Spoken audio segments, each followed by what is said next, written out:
Commission meeting to order at 7 o'clock on January 28th, 2014. I almost started with 19 there. Okay, we have a pretty full agenda and a number of people in the audience, so I don't want to hold anyone up. Before we start, in terms of monthly announcements, reminders, the only one we have on the list right now regards to one of our favorite subjects, grease traps and grease trap maintenance. And we just want to remind anyone out there with a grease trap that I first actually want to thank almost full compliance right now regarding annual permits. One or two loose ends, but excellent response. But I want to remind everyone that is out there that there is also a requirement for monthly reports unless you have requested, which I would encourage, to use a 25% rule. Please, let's not drop the ball. We've got a good start for the year in terms of compliance, so let's keep that up. Okay. There's a number of people in the audience. Are there any public comment? We're all here for meetings. Yeah, thought so. Okay. Good. So we'll begin. First item on the agenda tonight is an appointment with Mr. Toll. Before we start, I'd like to just go through a couple of things to hopefully aid the process regarding Mr. Toll's request for a fee adjustment, which is the subject of the appointment here. I'll go through a few things, a little background, what this process tonight I hope will look like, and then finally some rules of engagement, so to speak. So first, a little background. I'm not trying to go into a lot of detail, but just for those out there who don't have a clue what we're talking about, just to set the stage a little bit, and I'm sure Mr. Toll will build upon this. But for those of you not aware, the Lancaster Ave extension is what this relates to. It was a privately funded project that was funded by 7 of the residents on Lancaster Ave. Process was initiated in 2012, but in fairness to everyone, as this was the first type of this process of a privately funded, truly privately funded activity, there were several delays during the 2012 that were required to establish some important policies and procedures of sort of the ground rules and responsibilities and liabilities. As a result, the construction go-ahead was not possible until December 11th, and due to weather and safety concerns, the construction was stopped by the DPW with the Sewer Commission's agreement on December 20th in advance of completing the work. On February 5th, the DPW director witnessed an issue with the manhole leaking groundwater and notified the contractor that it had to be fixed. Then, jumping ahead to June 7th, the contractor agreed to restart work on June 24th with an estimated 7 to 10 day to complete. On July 1st, the new connection fee, and this is the heart of the request, a new connection fee went into effect. The connection charge increase occurred as part of the fiscal 2014 budget process and was presented to the Board of Selectmen in March. At the July 30th televised Sewer Commission meeting, the new I&I fees, these are inflow and infiltration fees, that were required by the state and the city of Leominster, who we have an intermunicipal agreement with. These I&I fees were discussed and voted into effect. We really had really no choice on that. That was a flow down to us. Permit fees charged are those in effect when the permit to connect is received by the Sewer Commission. And that's the regulation, and that's one of the key points for this evening of when these fees become locked in, essentially. And per the regulation as it stands, without any other discussion, that is when the permit to connect is submitted to the Sewer Commission. Okay.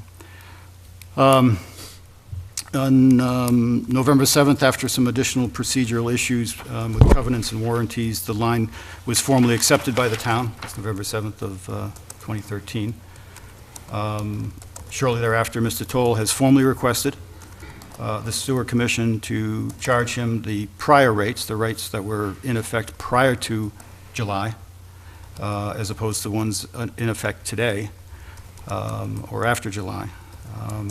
So Mr. Toll has made that request to the Commission to consider reverting to the prior fees for these special situations, and that's the point of the evening. The key question for the Commission, I believe, is to make a decision is given the situation as of the beginning of this year, February of this year, could the work have been completed in time to avoid the rate increase? And if not, who is responsible for the delay past July 1st? Finally, I'd like to thank Mr. Toll and credit him, because this whole activity, which is good and serves the town and serves the people on Lancaster Ave, was initiated by Mr. Toll, and he was the driving force, and it was appreciated, and worked very closely with the Commission through the whole process, the whole bumpy process, to to get this thing done, which it now is essentially done. Okay. So with that, as setting the stage for the request, what we've set up tonight is, in terms of process, is first this introduction, which I'm nearly done in less than my 10 minutes. The Commission will ask, Mr. Toll will now, not now, but in a minute, 2 minutes, will be given up to 10 minutes to present his case as he sees it for the request, and justification why we should modify the rates at this time. The Commission, at that point, can ask any questions or request clarification on what Mr. Toll has said, and we'll try to allot 5 minutes for that only. And then the Commission would discuss and take any votes, as appropriate, hopefully in less than 5 minutes, since we've set 30 for this session. Finally, just to keep this going and on the right professional level, I'd like to encourage Mr. Toll to use his time to address the issues and facts between February and July. It's a request. You're free to take your time in any way you like. We will hold to the time limits, or else we'll continue the meeting to another session if we find we can't hold to them and have a fair process. I will require everyone's cooperation in keeping the discussion at a professional and non-personal level. If this is impossible, then we'll have to either terminate the discussion or take other actions as required. All questions and answers, we usually are fairly informal, but for the purposes of this, I would like to request that all questions and answers be addressed to and through the chair, and that direct discussion, between Commission and Mr. Toll is not allowed. And please refrain from using individuals' names and other than Mr. Toll or prior speaker. Okay. So before I turn the floor over to Mr. Toll, are there any questions or clarifications on the process or anything that's said yet? I just feel the fees are what they are. We don't have any control over the new fee from Lowe's to Pittsburgh. It's per bedroom on it. Mm-hmm. And Okay. maybe their contractor should have worked a little faster too, Well, let's listen to I mean, they Mr. still Toll. have a manhole that's not working properly. So this process is acceptable to everyone? Yes. Yes. Great. Mr. Toll, sorry. Thank you, for the Mr. Chairman. My name is James Toll. I reside at 147 Peninsula Drive in Lunenburg, but I do own the property at 63 Lancaster Avenue, which is the subject for this hearing. For the record, on April 30th, 2012, I was elected selectman in the town of Lunenburg, and the conflict of interest regulations in the Commonwealth prohibit me from representing anyone other than myself in business transactions with the town, which is what I intend to do this evening. I expect no special consideration of my request, nor prejudice against my request as a result of my position. I am requesting consideration for setting the connection fees as to the Lancaster Avenue sewer extension based on the dates of the total project and the budget estimates established at the beginning of a long, as you say, 17-month process. That request is based on 3 facts, which I'd like to briefly review. The history of the project, as you mentioned, began in at the first contact with myself and the Sewer Commission in June of 2012, and in the early parts of those discussions, an estimate was put together with the help of the sewer department and the sewer department manager of costs associated with that project. Those costs, which included the engineering costs, the peer review charges, the construction costs that were mine to determine with the contractor, the privilege fees, and the connection were the numbers that the 7 neighbors used to calculate their decision to proceed with the project. At many times during that process, and early in that process in particular, statements were made by the Sewer Commission that this was a partnership and that we felt that we were working together to do something that was in the benefit of the town as well as the benefit of the participants. During that process, we tested many processes, policies, procedures, and went back as a result of questions that we had or events that occurred requiring the Sewer Commission to review issues with town council or among themselves to rewrite and revise and improve their regulations. I think from time to time we lost track of the difference between a public project and a privately funded project, and occasionally got caught up in events that led us to perhaps slow down the process or make wrong initial decisions because we were using the history of public sewer projects as opposed to privately funded projects that were going to be turned over to the town at the conclusion of the project.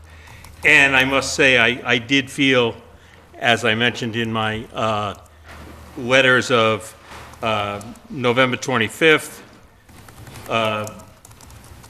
2013, January 7th of 2014, and the timeline that was prepared on November 22nd, all of which has been submitted to the Commission, that there was a lack of urgency, and I think that was shared on everybody's part, but it seemed that things got done at the time they needed to get done in order to address an issue at the next Sewer Commission meeting, and then things rested for a while until the next Sewer Commission meeting, especially in the early stages of the project. The project was officially approved to begin in November, and during that period, a lot of the decisions to allow us to begin the project and to begin digging were very closely intertwined with issues of what it would look like when it got turned over to the town. It's my contention that some of those could have been separated and we could have worked. I guess my point, the point I'm trying to make on that particular item is that the covenants and several other legal requirements gave the town an opportunity to accept or not accept the project at the end of the at the completion of the project and final testing, and yet there were times during the project that various permits, et cetera, got held up until we were able to answer questions or get material that could have waited. My second issue has to do with the shutdown in December. A decision was made in December to shut down the project due to a major snowstorm. I have no contention with the decision to close down that project. My contention is that the edict that was delivered was that it was closed down until the spring. I did not receive a copy of that memo when it was when it was issued by the director of the DPW. When I became aware of it, I did bring it to the attention of the Sewer Commission, and in fact, at that point, of the town manager, and the response was that the Sewer Commission agreed with that decision. I felt that that was a decision that was not fully vetted nor discussed, in that I believe that work could have continued during the winter outside of work on the road. I think there was work on the embankments, on the sides of the roads, and the work in the manhole at that particular point in time, the work that needed to cut into the street had been completed. And at my final point, I believe that either no warning was given that the rate increase was to take effect in July, or more, more correctly, it was a feeling among, by myself at least, that a rate increase would not impact us. And the reason for that assumption was based on the fact that we had worked cooperatively through the project and continuously. The project was never stopped for the purpose of,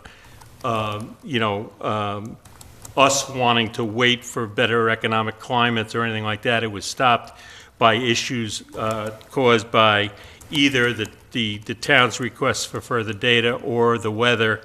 And in fact, we had a continuing process that, albeit ran 17 months, was a process that was started as a partnership, a unique partnership between the town and the residents, and completed to its finish where it was approved in November.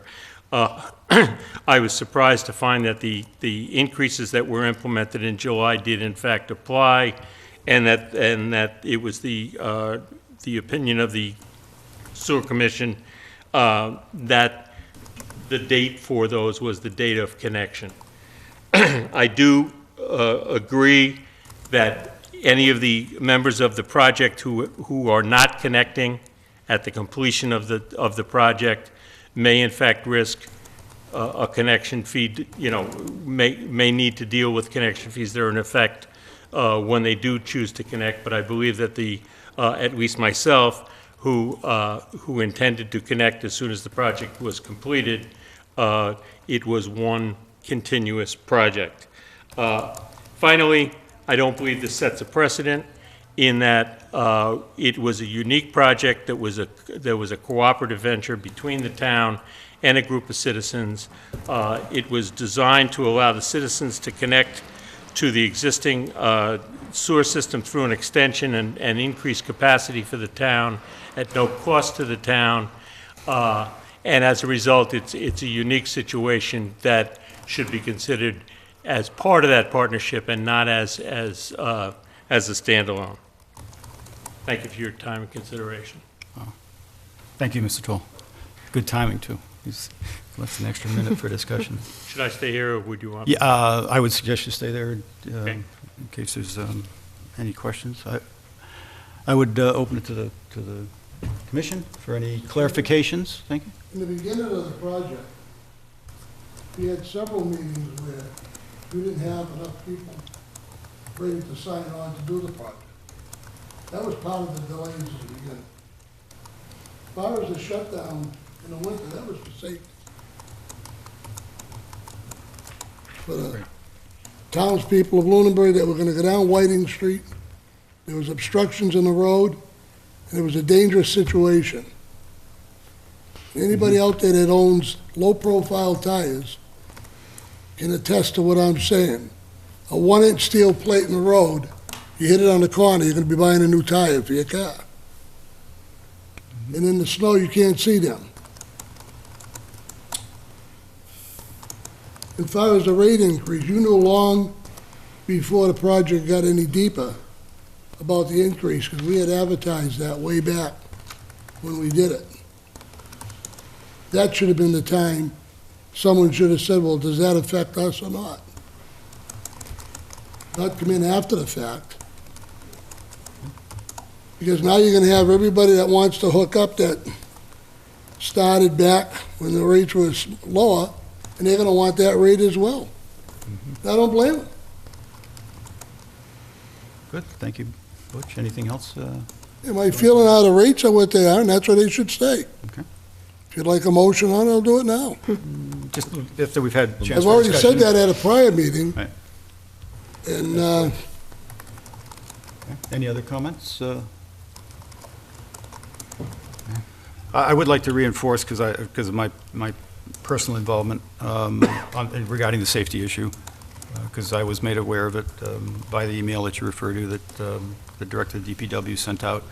And I went down and looked at it, and it looked to me as a safety issue too. And so I voiced my feeling as the chair that the sewer commission would support that because it was a safety issue. I'm surprised to hear that the work on that manhole was done at that time, though, because the plate was still in the road and there were piles of things, dirt there and so forth. So I'm not sure the work was really done at that point. I think we would have been happy if it would have been done at that point. We could have moved everything off the road and just been done. The rates were advertised. There were 2 separate rate issues, one right back in February with the connection rates were set and publicized in February during our budget process. And the I&I did happen fairly quickly because it was a requirement that flowed down to us quickly, and we needed to get that in place. But there was a 30-day notice on that. One of the we have discussed and we fully planned. This is a project that we would like to learn from and do again. We would hate it if this, if anything here stopped us from doing this, because it did serve a purpose for the community.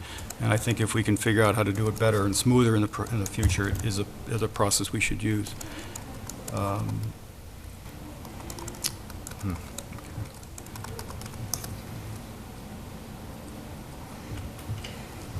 Yeah, and I was going to say, the only thing is that, and I did talk to a couple of commissioners offline about perhaps in cases like this of notifying the people when things are going to happen and not count on the system and notifications and people reading the newspapers and so forth when it's something that's, we must have met at least once a month, if not twice a month. So these things slipping by, shame on all of us for not having mentioned it and brought it to people's attention.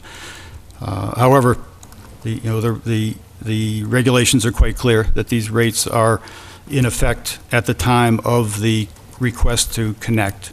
And that's for a very specific reason, because these are certainly the connection fee is a fee that we have to pay to Leominster and or Fitchburg, depending on where they're connecting. And we have to pay those based on when the connection is made. So it's very important that the rate be fixed at that point. Otherwise, we can be paying more to Leominster than the resident paid to us if they had done it a year or two before. It's just not, and that's why the regulation says that pretty clearly in both cases. Mr. Chairman, can I Yes, respond to the question? Absolutely. Yes. Okay.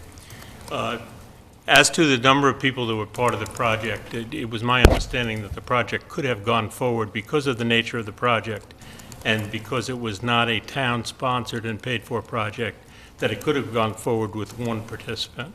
It did not require any large number of participants, and that did not, in fact, delay us in any way. In terms of the dangerousness, I concur completely that the situation during the snowstorm, and you're correct in that the situation until the plates were removed, which was a number of days, not weeks, was a situation that needed to be dealt with in an emergency nature, and I agree that that was well within the purview of both the DPW director and the commission.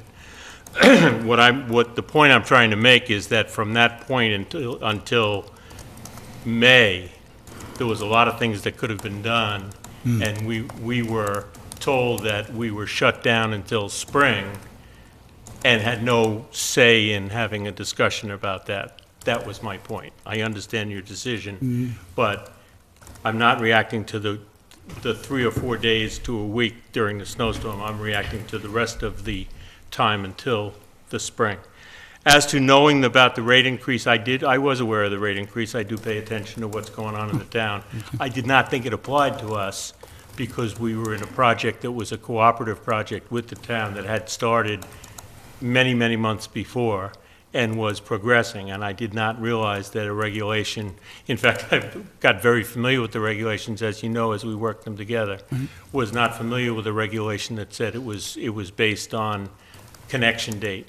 In fact, some decisions were made just prior to the July 1st timeframe that were made in the best interest of the contractor and the town because we had a very rainy spring and made the decision to wait until the water table went down slightly before we got back to work. We did run into some problems, but we didn't get back to work because we didn't know there was a sense of urgency. Had we known there was a sense of urgency, I believe that it would have become, it was a significant enough change in price. I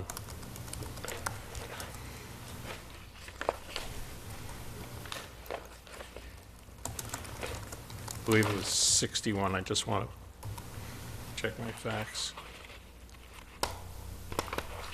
It was a significant enough change in price, 61% increase when you put in the new connection fees and the II fees, et cetera, that we would have in fact hustled to get that done. As you correctly stated, it should have been a 10-day project once we got going again.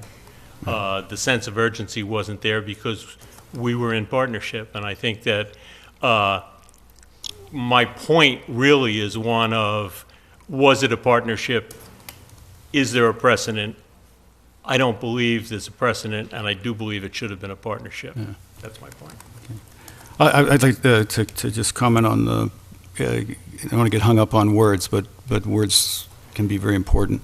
I was a little reluctant. I mean, a partnership to me is a fairly formal legal thing. This was not a partnership. This was independently funded by the residents, and we were working cooperatively, which you said many times, which I fully agree. It was a cooperative effort, but it was the responsibility of the residents to get the job done. It was not a partnership of getting that job done. So I just want to be careful about that. Mr. Chairman, and I'm fine with, I don't want to wordsmith either. Yeah.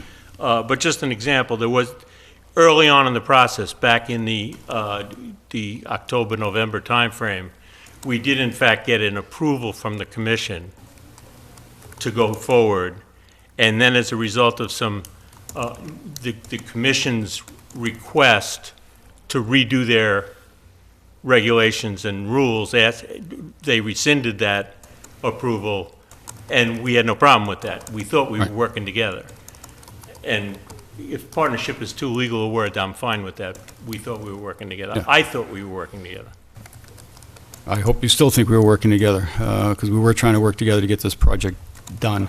Yep. But I keep coming back, and just my own personal comment now, not as chair for the board, is I just keep coming back to the fact that from April to June was plenty of time to get 7 to 10 days worth of work done.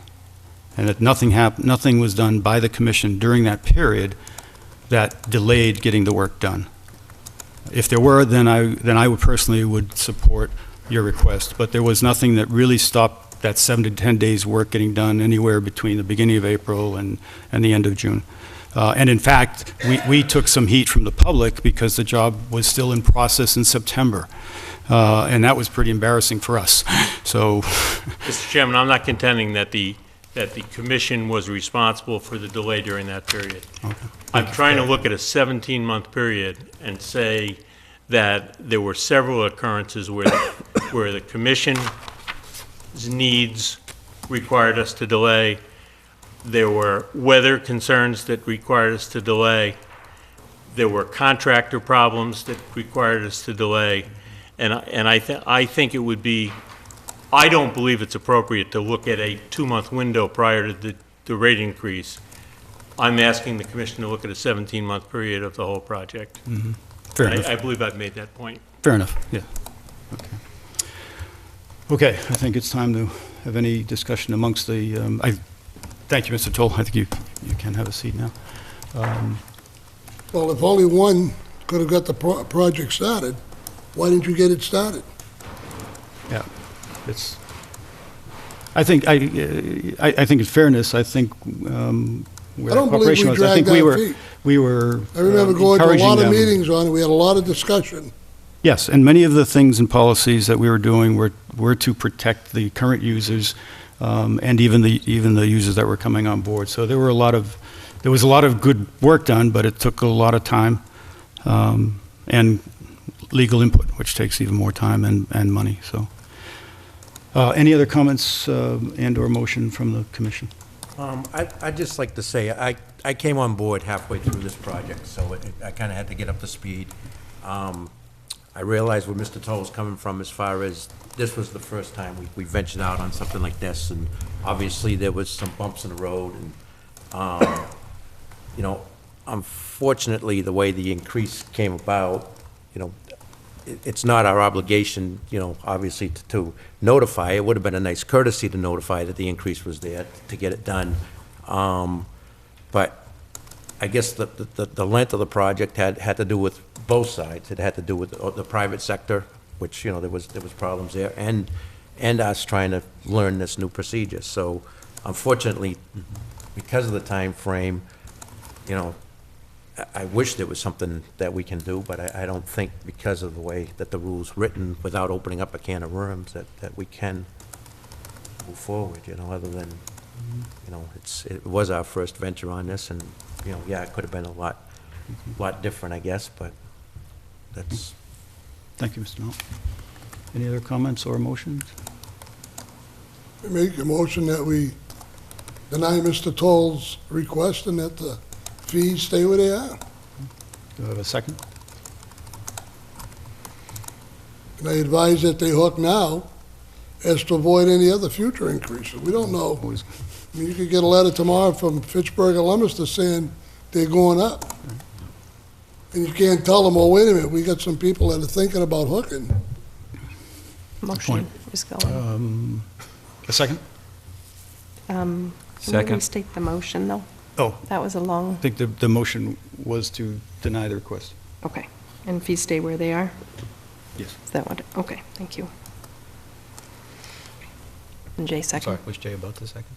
I seconded. Sorry, thank you. I didn't, Okay, all in favor of the motion to deny the request? Aye. Aye. Before I vote, Oh, Bob, I'm can you sorry. just read that, Okay. can you just It read should be that a motion, conversation. how it reads? That's I all. I have. I didn't agree with the end of it, so. Well, it kept going, so I needed to, I just have, Butch made the motion, we deny Mr. Toll's request and fees stay where they are. Aye. Aye. Motion is unanimous. Okay? Thank you, Mr. Toll. I appreciate your coming forward and helping us learn, and looking forward to that session of capturing those lessons.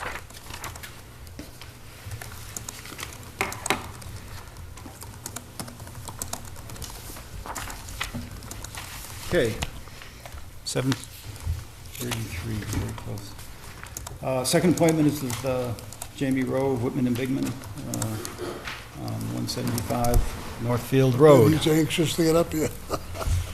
Hi, guys, how are you? Good evening. Good evening, Jamie. Good evening.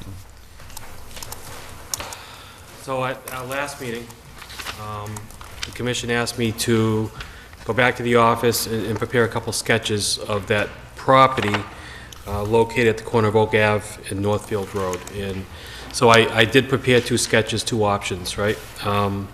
Given the fact that that the sewer district, the sewer service area goes through, small triangular, bisects the property a little bit, plus or minus. The two options that I prepared were, option number one, utilizing the frontage on Oak Ave and on Northfield Road, and sort of maximizing how many lots we could get out of this piece of property. And then the second option is to just consider the frontage on Oak Avenue, because we really can't connect to the sewer if the sewer is extended on Northfield Road, because we cannot sewer those lots onto Northfield the way the district is now. So I have those plans. If it's okay with you, I'll come up and give you a sketch. Please. And then we can talk about it. Nope. Okay. Just have a question on this. Well, maybe it's different on this one. How are you gonna sewer these back lots? I thought we couldn't go through them. No. Okay. Yeah, this one. All right. You can't go through it. Thanks, Jamie. Thank you. Thank you.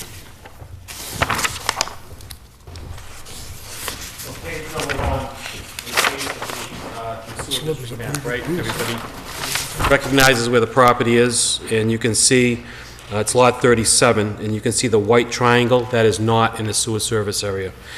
So if you go to scheme number one, the second page, 11 by 17, this one I basically considered the frontage on Northfield Road and the frontage on Oak Avenue. All right, and given the fact that it's in Residence A, 40,000 square feet, 100 feet of lot frontage, and 175 feet of lot width. The code also allows you to reduce your frontage by 50%, so 50 feet of frontage, but double the lot area, all right? So utilizing a combination of 50% and 100% frontages, you can get 10 lots. And I made the assumption that if the sewer service district line is changed, and we can sewer these 10 lots, this is how the lots would be configured, 10 lots total. Third page, scheme number 2 is if we keep the district line the way it is today, and you don't agree with our argument in changing it, the way we would have to develop this lot is we would get 7 A&R lots, utilizing frontage on Oak Avenue only. However, 2 of those lots, we could not sewer, because we can't put a sewer line via easement into the existing sewer line or the extension itself. So we would have 5. Now, that said, I don't know, I think this is the analysis you were looking for. And if it isn't, I'm certainly agreeable to go back and make some revisions and come back at the next meeting. But if you want to talk about this now, that'd be great. Yeah, as a matter of fact, we still have some work to do, but I've done some homework and I haven't reviewed it with the board or the DPW director. But this is exactly what we asked for. Good. Just, what are you trying to do, and how many are you trying to get in there, and so we can try to work together on this thing. I think there may be, and I looked back at our guiding principles here is the CWMP, the Comprehensive Wastewater Plan. Yep. And I went back through all of these volumes, and it looks to me, and we need to go back and confirm this, but if it's true, it may help out a lot. I think that perhaps there was a mistake in the very beginning of these sewer areas. Okay. Because Oak Ave is indeed sewered, Yep. and in fact, this piece of land has been bettered. Yep. So I don't know any other reason that this triangle was excluded from that lot. And I would want to go back and verify or confirm, is that correct? It may indeed not be correct, and that entire lot should be in this sewer service area. Okay. It wouldn't help the frontage on Northfield, but it would address the issue you had of crossing lines. We're going to separate the 2 requests that I made on day 1 and deal with this separately and deal with the other one separately. Good. The client is, we're having discussions with them about doing the testing as you suggested, and we do have some other suggestions how we can accomplish what we want to accomplish. And our goals for the property across the street are not to develop it. All we want to do is maintain the single-family home in the barn. Maybe there's 2 lots there, a house where the barn is and a house where the single-family home is. That's it. We have no intentions. So we could put a deed restriction. We just want to sewer those 2 structures. So we can talk about that at a later date, but I'd like to solve this first. Yeah, I'm happy to hear you separate One the at two, a and I was time. hoping you were going that Yep. way when you only had Makes one sense. plan. Yep.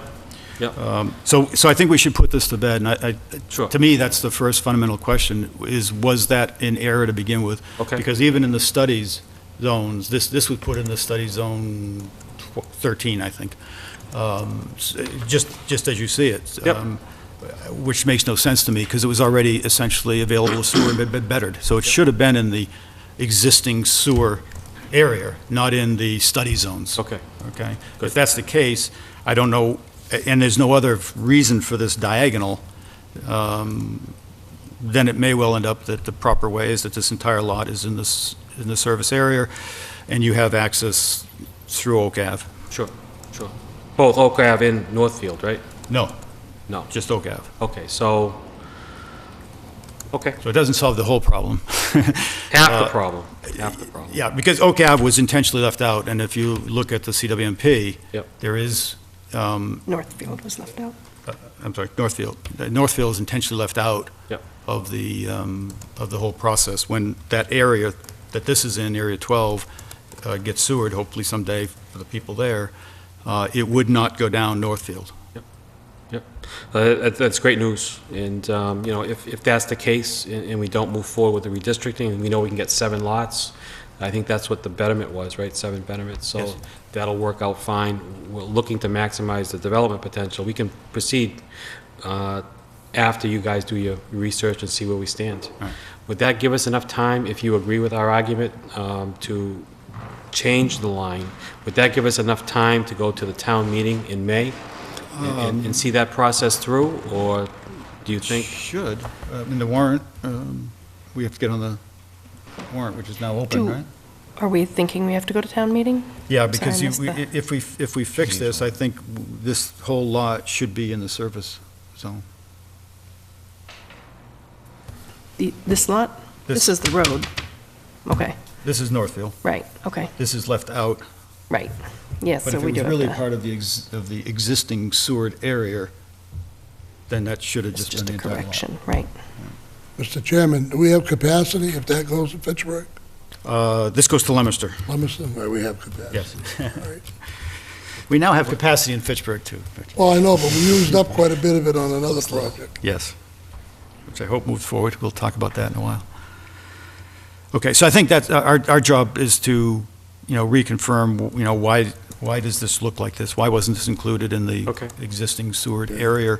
And I would advocate, and we'll have to discuss this, but I would advocate if that's true, then this diagonal line should not exist. Okay. Those were a result of the CWMP, but that lot should have never really been looked at under the CWMP because it was existing in my mind. Okay, so we'll continue this to the next meeting, and I'll come back.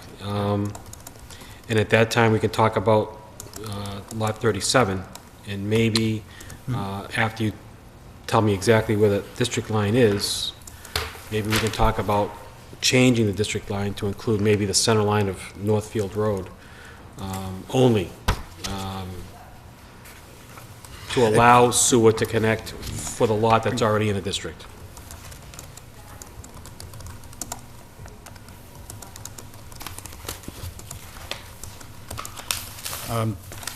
Have you moved to the next one now, or are you still on this? Nope, same one, same one. In fact, let me show you what I'm talking about. So to go down Northfield.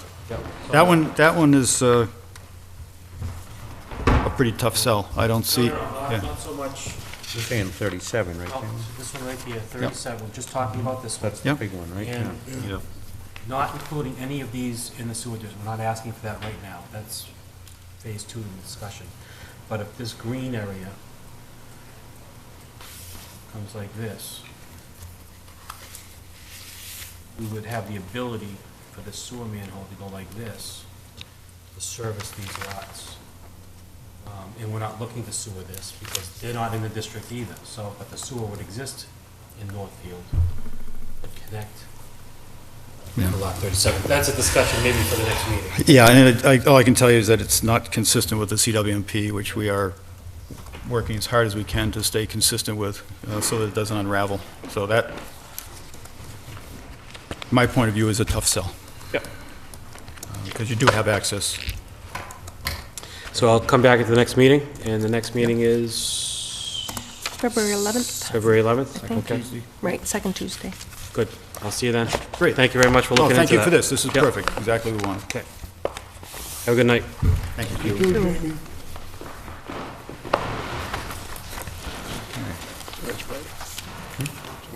So if it's okay with the next appointment to go ahead of schedule, I'd suggest we do.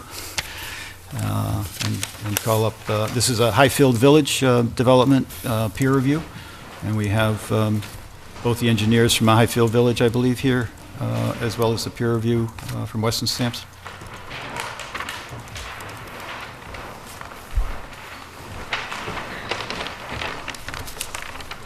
Working your way up. All right, good evening. Good evening. Good to see you all again. Steve Here. Peterson with Happy Weston and New Year. Sampson Engineers. So what we've been engaged in is a peer review of this Highfield Village subdivision, not necessarily the subdivision, but specifically the extension of sewer from the subdivision to the municipal sewer.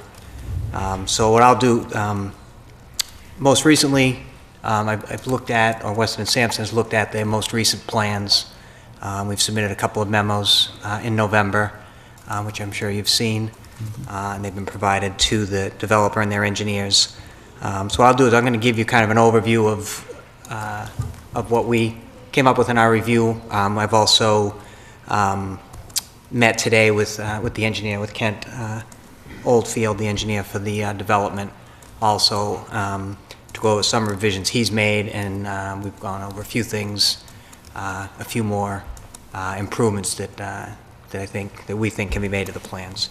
But just as a general overview, I'm sure you're familiar with it, but this will frame it so I can explain it best. So the Highfield Village subdivision is up behind that's the Walmart Plaza, right, up on Mass Ave. So it's up high, the proposed subdivision is up high behind Walmart, and the plan is to bring the sewer within the subdivision to sewer the subdivision itself, and then bring a cross-country sewer out the back of the subdivision, cross-country through land owned by the developer, down to Maple Parkway, the existing streets of Maple Parkway, and then onto White Street, and from the intersection of Maple and White out to the existing sewer on Mass All Ave. gravity, right?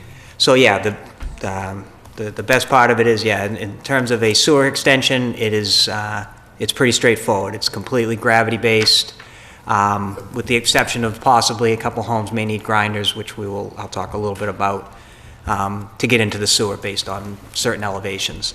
So that being said, maybe the only challenges, I'll say, I guess, in this are coming from where the subdivision is up behind Walmart. There is a pretty steep hill. So we are dealing with a steep section of gravity sewer coming down there through the cross-country area down to Maple Parkway. And then as you come off Maple Parkway and onto White Street and out to Mass Ave, we kind of have the opposite situation. We're controlled by the elevation of the existing sewer in Mass Ave, and White Street out there is fairly flat, so we run into some fairly flat and shallow sewers at the end.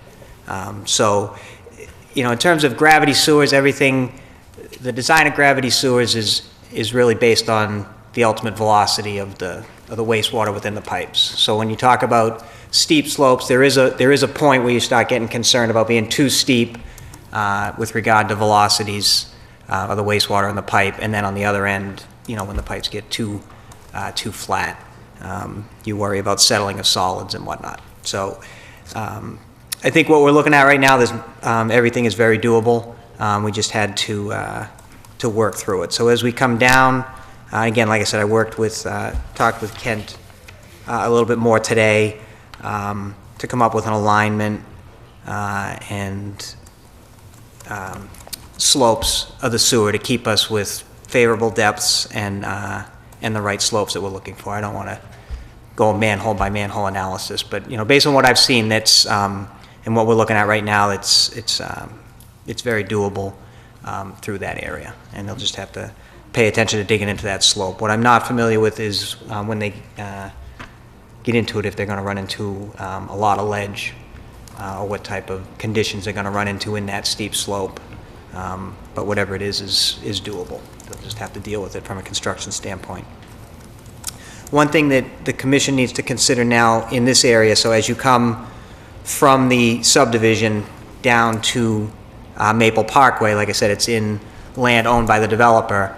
If ultimately the commission's going to take over the sewer at some point, there will need to be an easement for the commission or the DPW to have access for maintenance of those sewers.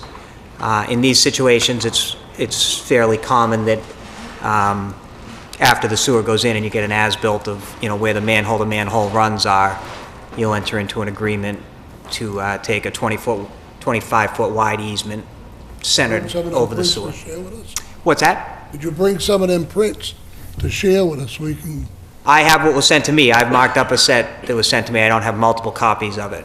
So, and all I'm looking at now is an overview of the whole area. It doesn't show the sewers on it or anything like that, so that they're in the sheet-by-sheet plans that were provided for review.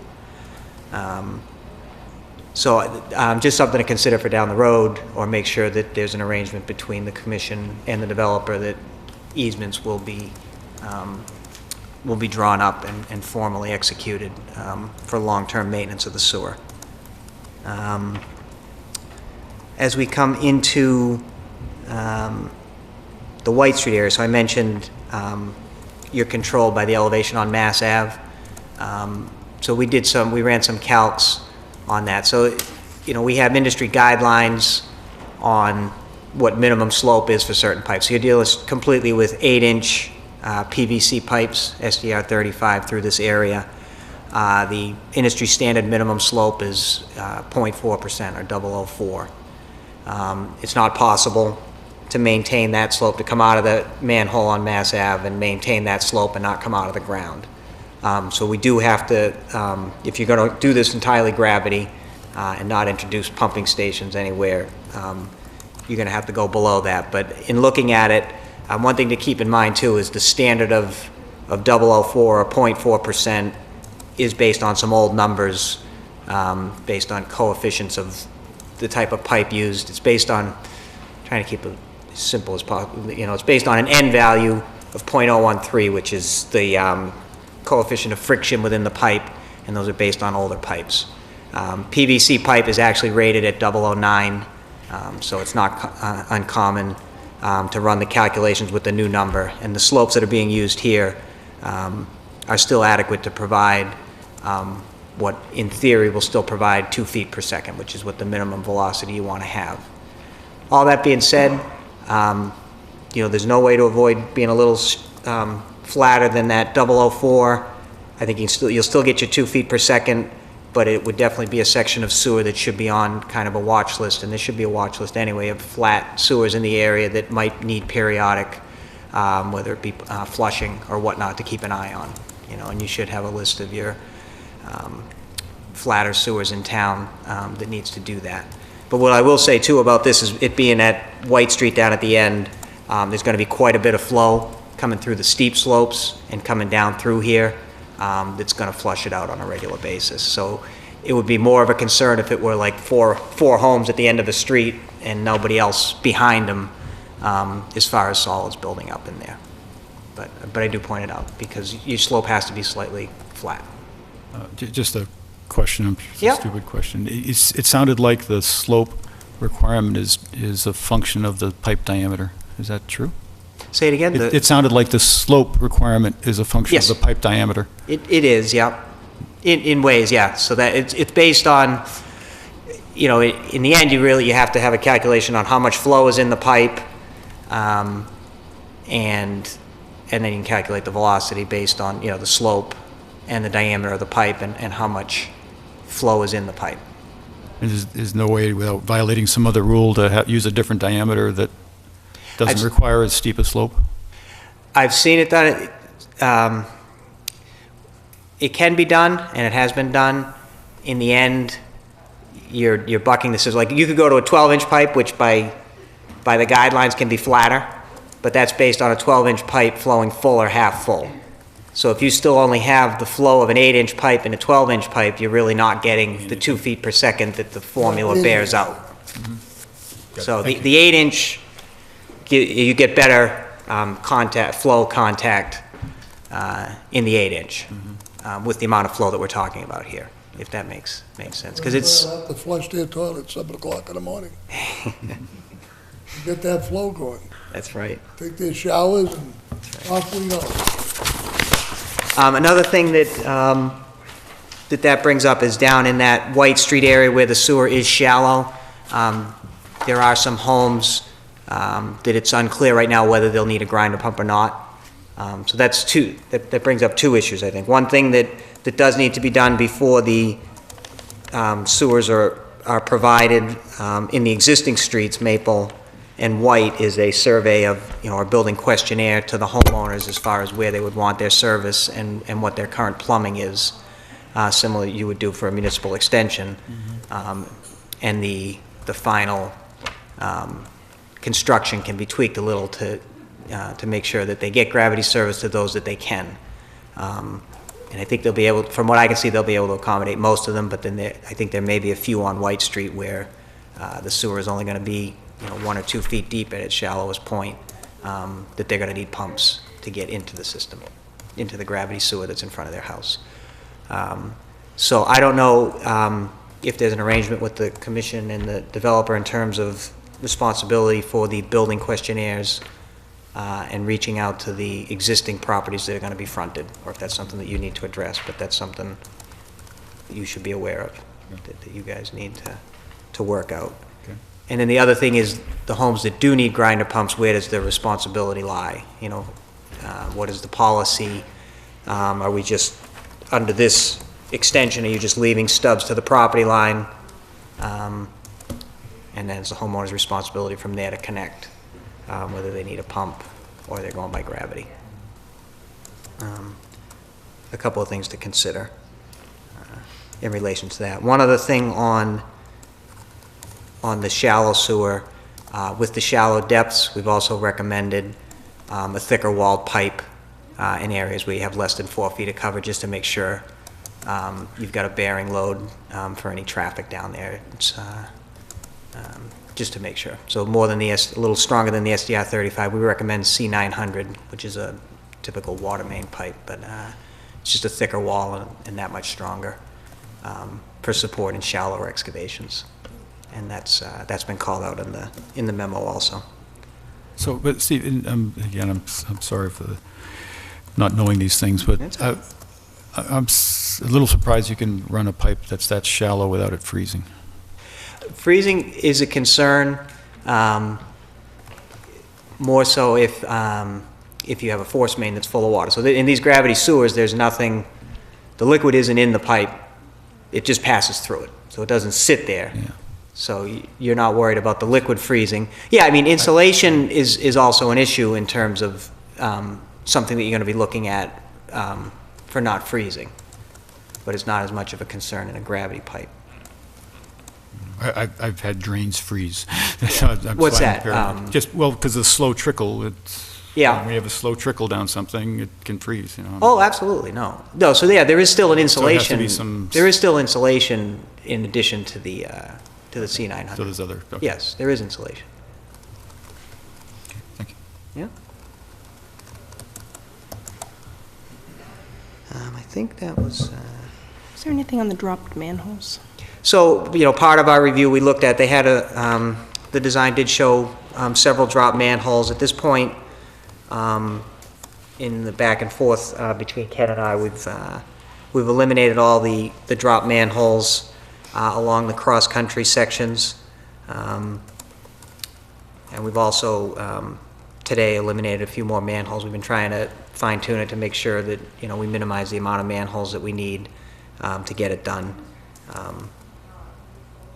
And that's one of the things that he still needs to do in terms of, so there's still some edits that need to be made to the plans. I've seen, you know, one revision, and we went through that today, and he's going to be providing some more revisions with that. So we did eliminate those. There are still a couple that he's going to look at in the sewers within the subdivision itself. There are definitely a couple areas that I think need the drop, that will need the drops. And one thing that we will require or would recommend there is, and I was talking with Jack about this earlier, is larger diameter manholes. If you're going to build an inside drop, instead of a 4-foot inside diameter manhole, we'd recommend a 5-foot so that there's some room in there for the appurtenance. And that's something we didn't talk about earlier, but something that, and hopefully there's only going to be 1 or 2 of them when you're done, where you need those.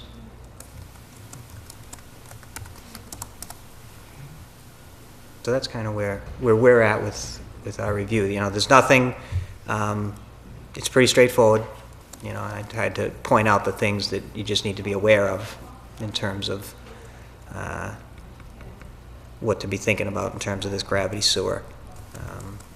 But there's, you know, there's nothing that jumps out as not buildable or a concern. All right, so, thank you, I guess, it sounds like a lot of progress has been made, which is great, a lot of Yep. communication, which is even better. But it sounds like we're still I not haven't very seen close to the- a final plan. Yeah, I mean, there are some more tweaks that need to be made. So yeah, I haven't seen the plan that has the final edits that we've talked about. A few of the things that we've talked about here. Some of the things that we've talked about are already in the plan that I looked at, the most recent plan, and then a few of these other things still need to be finalized. So there are comments that were made and requests that aren't addressed yet? Is that Yep, what I just heard? stuff that we talked about today, kind of. Okay, so. It's minor stuff, I'm not but sure yeah, how to- so I haven't, we don't have the final set of plans yet, but there's, nothing major in it, so. So maybe before I go there, just, the DPW director's here, is there anything that you heard that you want to comment on, or anything missing, or? Okay. Thank you, Jack. So what is then the status of the final plans, and when we really get going? Kent Oldfield with engineering. Thank you, Kent. We sat down and there was, I wouldn't say differences of opinion, but a couple of manholes that, in order to get some more velocity from, call it the hill, to get down to that shallow air, we actually got rid of some of the drop manholes, increased it from, I think it was 6% to somewhere 10 or 11%. Really has a nice velocity going down. So there was a few manholes taken out. That's pretty much it. I mean, that's what we went through a little while ago. Other than confirming the pumps that as Steve talked about, is, where does that fall? And our view is, obviously, we go the stub to the lot line and then anything else after that. As far as the questionnaires, I don't know if, we send them out, we'll be glad to send them out. It's just a form that we send them out and just get them back. That needs to be done before construction, obviously. So as far as the plans, I mean, the plans are pretty much done except for those couple of manholes that we did. We commented on, we went through all his comments, all his memos with that. What we'd like to say is, if we can get if I could, ask for a vote on the plans contingent on those final edits to Steve, which, it's basically, as far as man hours, would be a day's worth of work for us. So that way we can get them back to him and have a finalized. I'm sorry, but I got a little confused there, because I thought I heard what Steve said was that you had made a lot of progress and that those have to be incorporated in the plans now. Is that? Just a couple, yeah. Just a couple things. Right. But I also Yep. heard that not everything was addressed that was in the original response. Well, I need to see the final plan. So we went through it, and everything that we talked about today, I think what he's talking about is Is in the clearing up. in Is the there memo. anything else? There's nothing else. No. We went through all his, No, we were everything step by is- step in his memo, then they were, I'm not gonna speak for him. No, They yeah. were addressed, Okay, so. yeah, it's- no, we just need to see the final okay. tweaks. But yeah, there's nothing that's of major concern that hasn't been addressed yet. So if I understand it was a request yet, but it sounded like it will be soon. What we're asking is if we would approve it pending incorporation of, dare I say, all of the comments that were provided by the peer review. Yeah, all the comments were addressed, then we added, I guess we added more, a couple more comments today, only because we looked at some of the slopes, sat down, two minds are better than one, and we hashed that out, and it's basically just going through and taking out a couple of manholes, and to Steve's credit, it was, the very good recommendations. Taking that and just connecting point A to point B, that's it. So let me ask you, what does a vote like such as that do for you? Because if it's pending yet another step, so how does that help you? It basically gets us forward with the planning board, so we can go forward with their process as well. Because their vote is contingent on your vote, and just a domino effect. Okay. Cold. So that's just trying to get one step behind us. Okay. And again, Mr. Rodquin, I hate to put you on the spot, but what is your thought and experience with such a proposal? And because you know exactly what was asked for, and Well, I appreciate you asking my opinion. I think with two engineers behind me, I might have not had this much stroke, but if this group here wants to expedite it, and in fact, Steve is happy with the changes that have been made, could we not just have the final plan quickly, present it to the commission, and the commission could vote on a, were you expecting to go to the planning board before the beginning of February? February 24th. Okay, so that, Your next meeting is the 11th, right? 11th, if yes. they produce the plan with Steve's stamp of approval, you have a plan to look at, both engineers are happy with it, the planning board meeting is the 20th, your next meeting is the 11th, it would seem like it'd be premature to vote right now, but that's, again, you asked for my opinion, so that would be it. Valuable as it is, thank you. That's fine. Yeah, But your meeting was further off, so. okay, yeah, no. That's fine. Okay, great, that's a better solution, I feel better. Thank you, Mr. Rodakis. Okay, good. So hopefully on, what did we say it was? 11th. On the 11th, hopefully we can vote approval and we can see the final plan with peer support.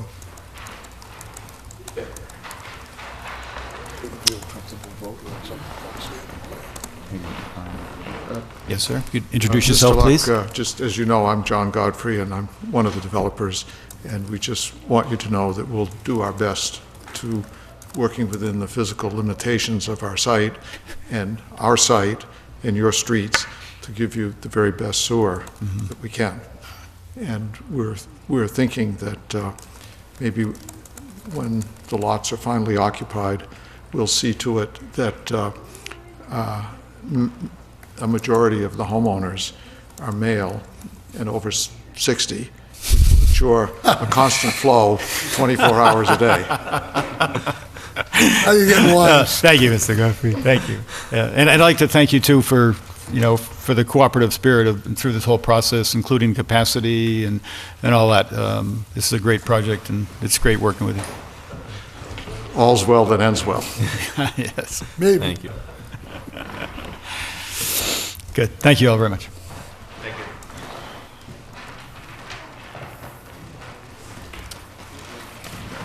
So that's the end of our appointments for the evening. General discussion, budget for FY15, which was discussed extensively at the last meeting. We did not take a vote on it, though. And there has been one workshop, not meeting.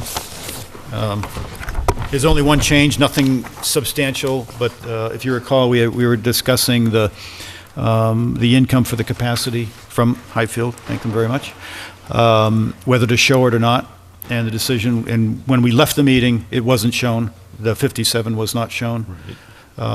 Subsequently, in discussions with Barb and myself, and then Karen, we've decided to show it and then offset it, so that it has visibility.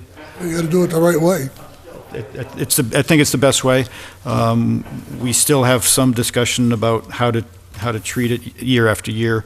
Barb has some good ideas on that, which I support. But for now, this is the final version of the balanced budget, I'm happy to say. 2 years in a row. We're still in general discussion. We're now on the next agenda item, which is budget FY15. I have a question for Jamie, that's all. Just the Just reviews one? This is the updated. And it doesn't have to be secret. Well, we can, I got you. I'll entertain a question through the chair, yeah? Yeah, at the last meeting, there was one of the homes on Lancaster Ave that was thought to be in trouble for Could be sewer. emergency I'm just wondering case. how that's, I see the pump still on the guy's driveway, so I'm assuming that nothing's changed on that yet. Well, technically, right now, we still have a hold on connections All right, due to the the fact that the manhole's not manhole working. situation. But we, Well, I al- see but- that's coming up in our Yeah. in our discussions, okay. I'm just concerned about the gentleman that, Yeah, and rightfully so. I haven't heard any emergency yet, but we have he was out there, we have in place that the director of the DPW can without further vote by us, allow our connection should it become an emergency. All right. Yes, we have a comment? Yeah, no, that's the next agenda item, but I wasn't sure where Butch was going. I want to make sure we Well, I just took care of that. didn't want that to fall through the cracks. Okay, so budget. Where is which line, they're not labeled, are they? Sorry. So it's just so people can find it. So to see the only it's in changes. italics, the changes that occurred since the workshop. First one is in the revenue section, Highfield Capacity Reserve Fund, one-time payment, and that's the 57,716. And then on the last page, in italics, yes, both on the line item description and in the amounts. Capital cost, John Fitch Highway Improvement Loan portion is now the actual amount that we project, the 18,598. And then the second line, the 54,830, is that 57,716 with the 1/20th removed. So we're taking all but the 20th and putting it into a reserve fund to be used for payment on that capacity going forward. It puts the 57 in and takes it out. Okay. But it also helps show that John Fitch Highway line being the accurate amount of what we expect to pay Fitchburg, so. So it puts the 57 in, and takes out all but the first year's Right. piece of the 57, Right. which is the 22 Right. or whatever, which is why it's 54 and not 57. Which is a great way to show it, because now next year it'll show and just keep Right. continue, right? Yeah. Right. Right. Sounds good. Important thing is the numbers at the end. Yeah. Right. Balance. And that's That the they only balance difference in out, those numbers, is that. So unless there's any discussion, would entertain a motion. Was the 1898 in there before? It was 15, it was 15 something, because it had already had the 2860 removed from it. Find it, Jane?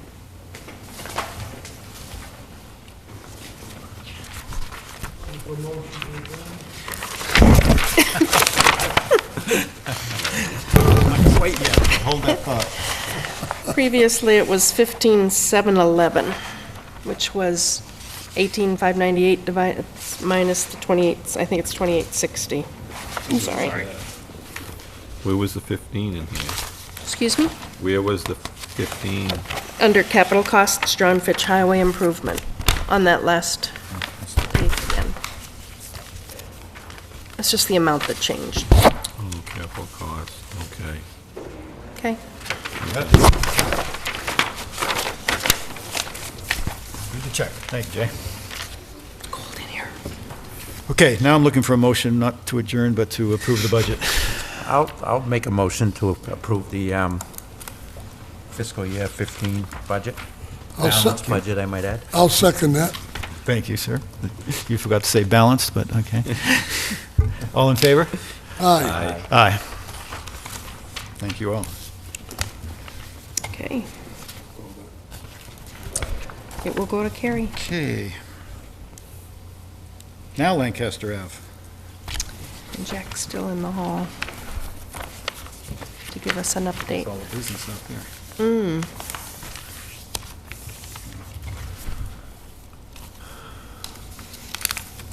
I guess we'll go over that until our DPW director steps back in. And the only issue there is some rework required on the manhole. It is leaking Jack groundwater. leave? No, I think he's just outside. It has a leak, and it's leaking groundwater that needs to be patched initially and then eventually correctly repaired. And until, there are two residents who would like to connect right now. One of them may become an emergency case, which we're keeping an eye on.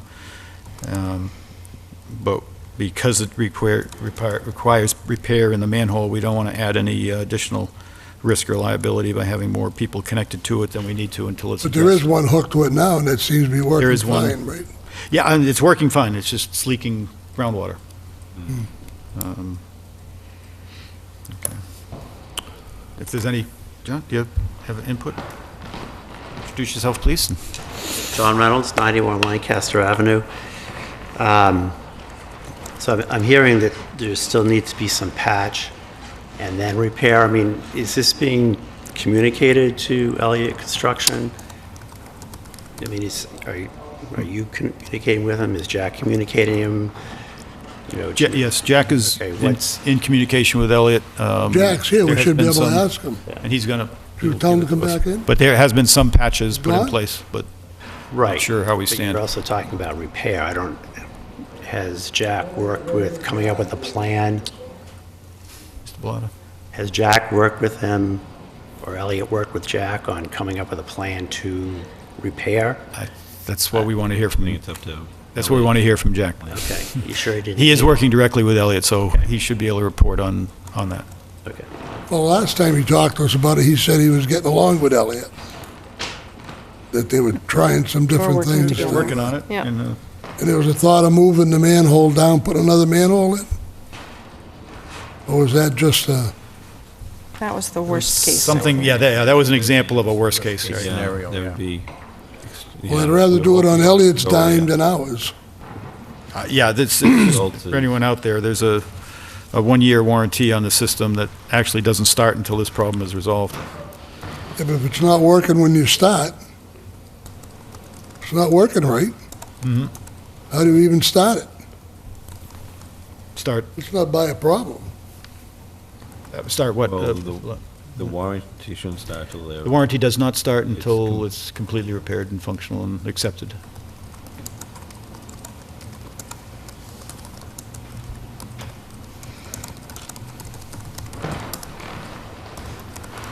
Yes, welcome back.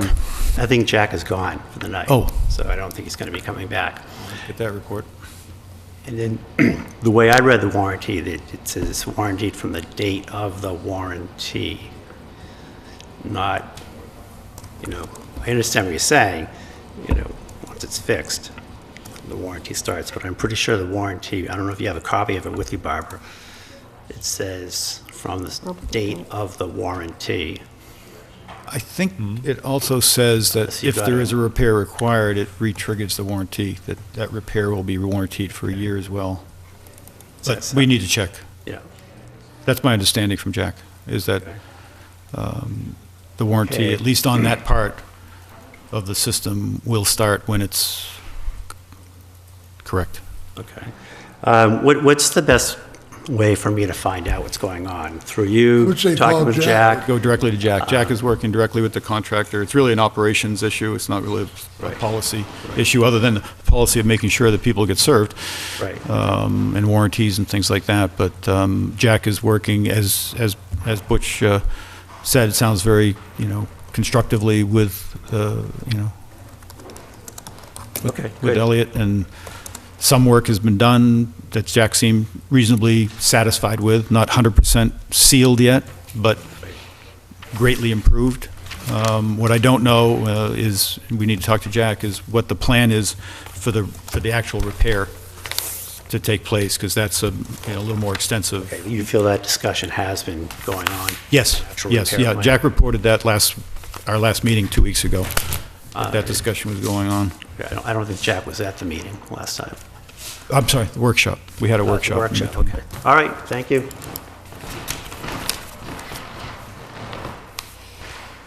Do you want me to text him or anything? No, he wouldn't text. You want me to call Jack to come back? No? Okay. Okay, so the next agenda item, the SCADA system, anything to report on that, Kay? Or I know it's only been 2 weeks here, so probably not done.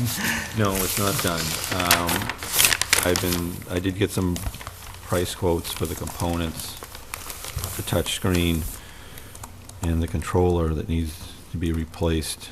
I've been talking with Mike Posley from Hall Pump. From Hall, okay. Yeah, I've been trying to get a grasp on what's involved with the system. Good. What we're replacing, what we're, I know what I looked up, you see the touchscreen and the controller, but how they connect in with the system. I'm trying to get a grasp for that, because I haven't been out there to look at it to have a visual in my head. So I got some price quotes from 3 local vendors that readily supply these components. They're readily available, and there's some savings cost there. So one of the issues is the internet connection, which I have to, I guess we had talked with the town IT guy, and Mike wants to try and get their IT guy. We try and get together and see what's the best route to go. Hardwiring would be the best, if possible, but I don't know if we can actually do that out there. Because I don't think, Mike didn't seem to think Verizon DSL would be the optimum way to go, if that's what Verizon's offering. Didn't or did? Did? I don't know.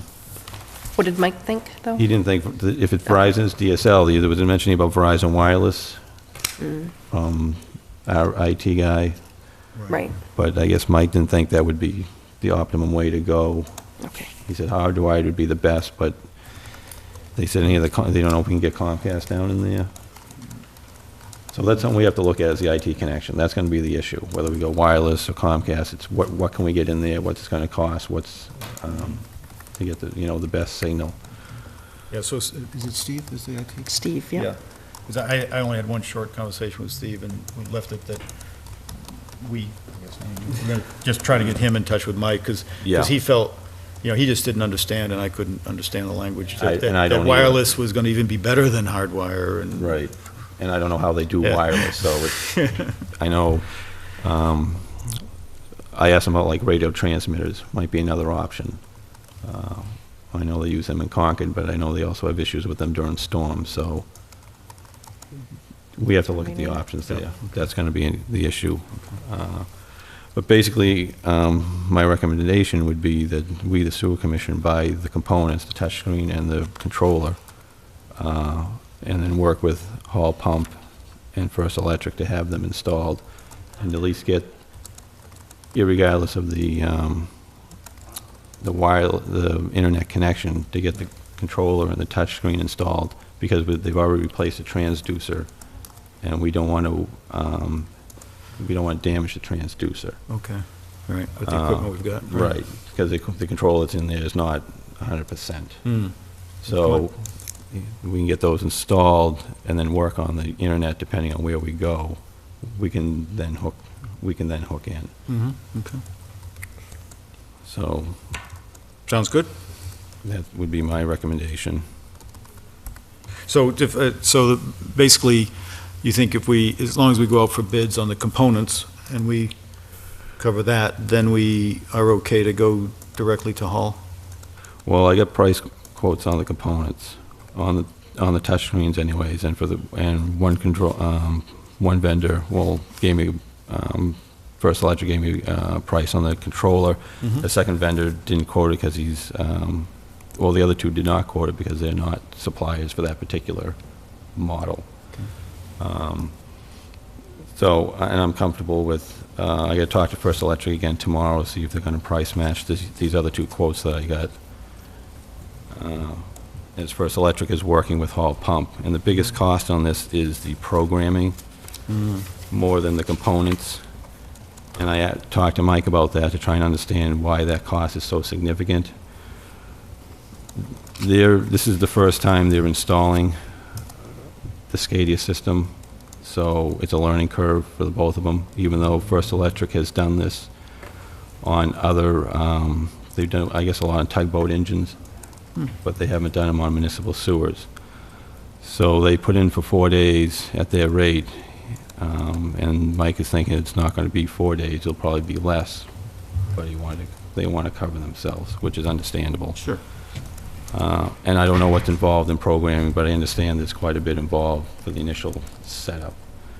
And some of the questions I had for him was like the warranty on the system and like tech support, because none of that was included. Yep. And, Mike said there is a 1-year warranty, there will be 1 year of tech support.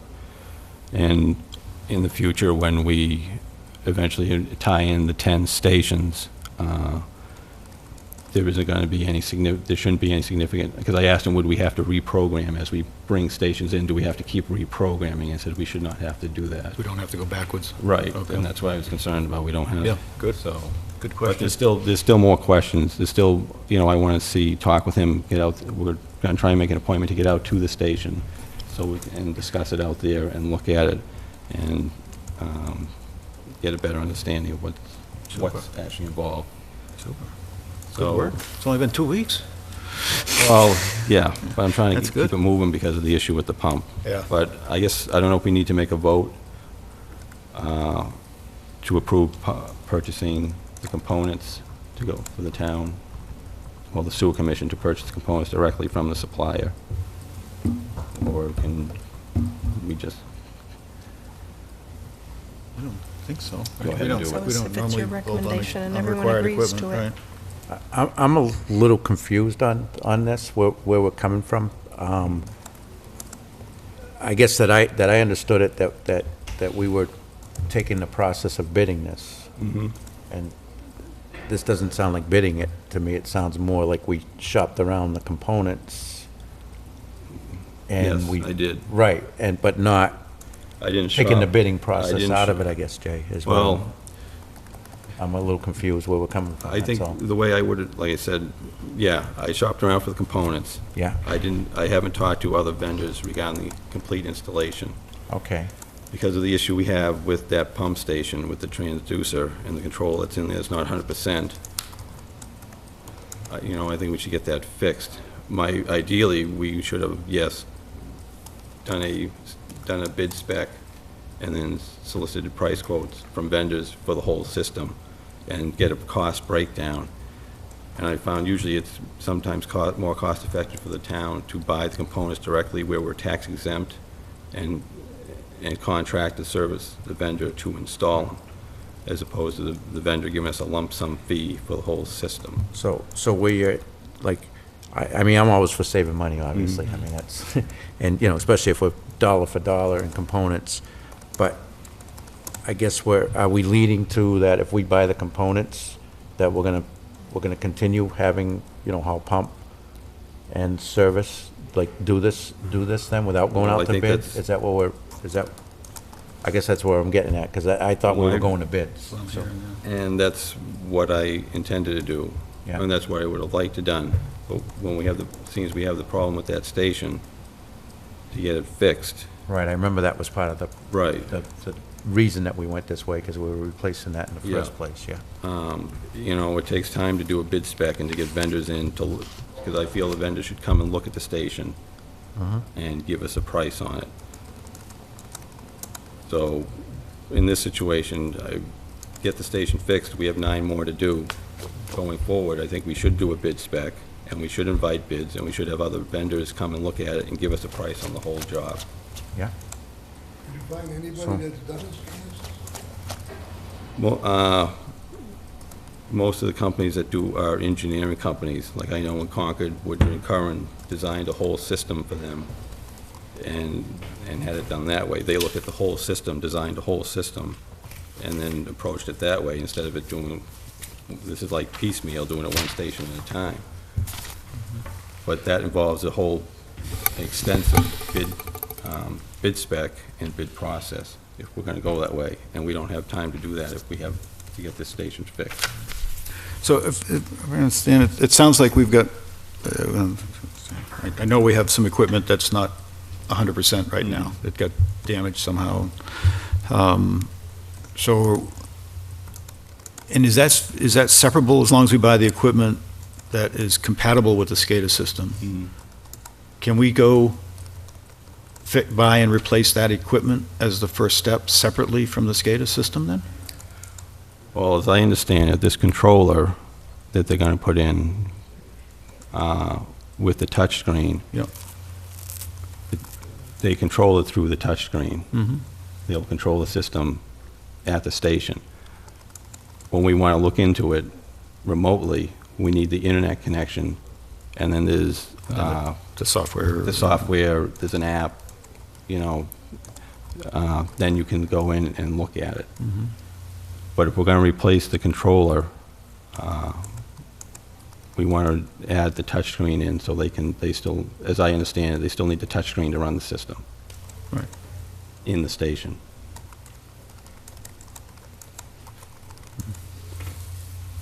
So could we have we have Small Water, who maintains Right. the system and Yeah. is supposed to replace equipment that's not working correctly. So would they just replace that, and we've researched the equipment, so we know what the right price to pay and where they should go get the equipment. But should we have them as the first step, simply go get that equipment online and then contract? Not if we're tax-free. Hmm? Not if we're tax exempt. We can eliminate 6.25%. But I believe Small Water's using our accounts, aren't They're they? using our accounts, Using our right? account, so they'd be buying under our name. Don't know if they can buy tax-free and then sell to us. They're not, it was No, passed through. they're using Yeah. our account, right? It's They- passed, yeah, and it's passed through. We'll do a purchase order it's for our- them. We're paying for it, they're just using it. All right, so we're buying it. If we did that, maybe that makes no sense. If we did that and get that equipment replaced, then what's the dollar value of the software and the rest of the SCADA then, once the equipment's aside? Roughly, I mean. Well, they have programming down at, 3,500. Okay. So, in the components, you're looking at 1,100 just over 1,000 for the touchscreen and just over 500 for the controller. But I would have to talk to Small Water Systems to see if, and that's the issue I got to discuss with Mike, and I was trying to ascertain, can they just install these components without, I don't think they can install the touchscreen and the controller without doing all the programming. Okay, yeah, that's what And that's what I was trying to get. So they're Can we not just replace the separable? controller It's not separable. for now and leave it alone? But my feeling is no, they have to, this particular controller with the touchscreen need to work together. Needs some software, okay. And he said the programming may not be as extensive without hooking in the internet right now. Mhm. So without hooking in the internet, you might have to not do as much programming.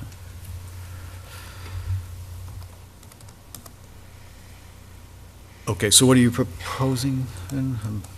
I'm proposing that we buy the touchscreen and the controller and get those installed. And then without the internet, we have to figure out the internet and then see what's involved to Okay. do that. And even if that means coming back a month or two later and programming in to do remote access. Okay, so to me, that is a little different, but similar to what I said, is basically we would have our system contractor fix the equipment, because it's not correct, right? Get that new equipment in place, and then deal with the programming and the SCADA add-ons separately. And it doesn't sound like that's over $5,000, so we can go to bid, no question, we can always do that to save some money, just for Mike's sake, and, or not, it's our decision at that point. Right. So what Sounds we're saying reasonable. is we're gonna fix what needs to be fixed right now, then move on with the SCADA system. I think that's what's Right, and what proposed. they're going to install will still be part of the SCADA Right. system. It'll be as compatible with the SCADA Compatible solution. with it, but it won't be a complete system until, Well, I think it could be complete other than complete programming for remote access. so, but now are we moving forward with having them program it, or are we gonna bid that process out? I guess, that's where I'm Well, totally lost no- here, I guess, that's, Have them install it with the programming. so They have them they do have- the. they have to install it. Have them do the initial work order that we've approved, but we buy the equipment. We buy the components Yeah, and Hall Pump with, Yeah. I think, First Electric okay. will install it and program it so that it works. Now, And isn't, wasn't part of it, like, wasn't First Electric supplying the, program their technician. but not the equipment? No, originally Process of they were going to do the whole project, components and I programming. I guess what I'm getting at, and believe me, the bottom line is what it's all about, but it's almost like, you know, like it's a different price, you know, for you to install tires that you sold or tires that somebody brought you, because you've taken your markup out of the factor. And so now you're dealing pure labor. Yeah. Has Hall Pump agreed that if we buy this, that they're gonna, because I'm not saying Hall Pump's marking up, but I would assume they would mark up. It's part of doing business. Yeah. Well, I told him that's the way I was leaning, that for us to buy the parts, that I'm soliciting price quotes for the parts. And he was fine with sticking with the labor? Uh, If so, he I mean, didn't say that's no. great. Okay. I mean, if so, And I that's t- great, Yeah, and I yeah. talked to Well, the way it both is First now- Electric. He's only getting his labor anyhow. Small Water's buying the components through us. On the Well, I think original. Paul Pump is buying the components from First Originally- Electric, and that's just a pass-through for them. No, I mean, it's, if so, I mean, if they're willing to let it go that way, I don't see, you know, especially if we're saving money, I don't see any issue with it. I'm just trying to figure out exactly how, and the end result is the project's still, the same people are doing the project, only we've saved whatever we've been able to find, so, yeah, no, I'm fine with it. So it sounds like there's a few odds and ends, though, that need to get Yeah. tied down, the internet connection, the reconfirm the hull quote minus the equipment, and then what the equipment costs are. So do you think by that next meeting, we could have that tied down, and then we can, Yes, well, I'd like to. I'm trying to keep yeah, moving it's the goal. on it. I mean, stuff happens, but, But, yeah, I'm trying to keep moving on yeah, it. okay. No, it sounds like good, good progress. Okay, so I don't think we need any vote or anything tonight, then. Great, thank you, Jay. You're Okay. gonna be dangerous when this is all done. You know all about it. Okay, SRF project. I'm just waiting on the warrant schedule, that's all. We're gonna have to Okay. put a placeholder for the It town meeting vote. was opened, wasn't it? Wasn't the I warrant thought so, open? but I don't know what the dates are that we need to submit. Oh, Maybe our liaison to this, The Board of selectmen Selectmen. will be opening the warrant on the first Tuesday in February. Yeah, excellent. so okay. Thank you, Mr. Ebersol. Well, we kept you around for a reason. Could you repeat that? Okay, then, anything else on that? Barb? Nope, that was it. Okay. Just- Lunenburg Village 40B, They continued it again until the end of February. okay. We'll keep it on the agenda, then. Grease traps compliance status. I'm still waiting on Harley House and Sean Patrick's. Dave was working on Twin City. Did talk to Gary, and his answer is no, it really isn't his call. What he would recommend is that Twin City have an engineer come look at the trap interceptor and say, given the flow, how often they need to have it done. He just said he really isn't his thing at this point. He's not qualified, right? It's an engineering call. You know, he can't do anything about it at this point. But if Stan does not want to submit to cleanings if his flow is low, he needs to have it stated by an engineer, looking at what the Yeah. capacity is and flow. Makes sense. Okay. And he also mentioned Kebabalicious, which opened, and we hadn't been involved or advised at all, but Gary said he did inspect it, it was all up to code, so he was fine. Okay. And have they paid their annual?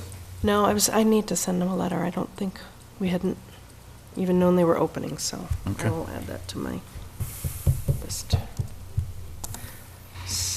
For a full year, is that how you do it? Do we prorate? We don't have a policy We on don't. that. Damn, who's my policy list? I think, well, it should be full year, just set up. It's a year. Chief is probably seeing us in the beginning of the fiscal year anyway. It's been going a while. We didn't prorate the others, right? Right. But since they're just coming on board, they're fully compliant, so it's really only $50, so I don't know. All right. Okay. That'll- Calendar year 2013 annual report. Just got the notice from Linda that Yeah, saw that. they're out. They need Okay. When's it due? the end of February. Okay. An open meeting Yep, law Carrie workshop, I saw sent out that. a notice that they're having an open meetings law workshop for all boards and people that post agendas and whatnot on the 3rd of February. And they just need people to RSVP, so if you'd like to attend. Oh, I didn't know you were supposed, I saw the email, I didn't pick up on the RSVP. I will do that. What time's the, It's from 1 to 2:30 on a Monday at the community room in the library. Our town council is holding it. and it says to call ahead for, Yeah, Carrie needs to know by this Friday, by this Friday? right? And aren't they serving lunch? They're having a light lunch at 12:30. Oh, at 12, oh, see, if you're not there at 12:30, you missed it, okay. Right. 12:30, that's I think important. that's why we're RSVPing. That's it, now I understand. Serving lobster? Pizza. Not right, so the late. Okay, yeah, and that, I would encourage people to go to that. Okay, administrative matters. We had 4 more units at Emerald Place come forward, Oh, good. and that was it, just those 4. It's not really that time of year to expect them. I have one invoice, I just have the Fitchburg invoice, which is still, I don't know if it, oh, January 21st. So this is still the estimated one. The next one would be starting with the metering. Well, if I get my billing done, it will be. So that's the same amount that it has been the last time. So this is through 12:15, essentially? This is they're very odd. This is their January invoice. It's an estimate, and as soon as I do the billing, which carries us through 12/15, it's the next bill that will have the adjustment. Got it, thank you. Okay. And just me on this one? I don't know if anybody wants to look at the invoice. City of Fitchburg. And the only other thing I have was the small water pump stations. I didn't have a chance to look at those. They've been great so far, but Yeah, there hasn't been it's still okay. any big items going on them. I guess the one thing you probably haven't got to was we were going to try to close the loop on there, looking at the Flow meters, I know, Flow I meter saw that as a stations. task. I'll add that again. Okay. So, anything else on your side? That was all. That's Next it? meeting is That's good. February Next 11th. meeting, February 11th. So unless there's any discussion or comment from the commission, I'd take that motion you had before. Make a motion, we adjourn. Thank you very much. A second? I'll second. Oh, geez, yeah, thank you. All in favor? Be a standout. Aye. Aye. Thank you all very much, and have a good night. Yep, good night, Mrs. Calabash.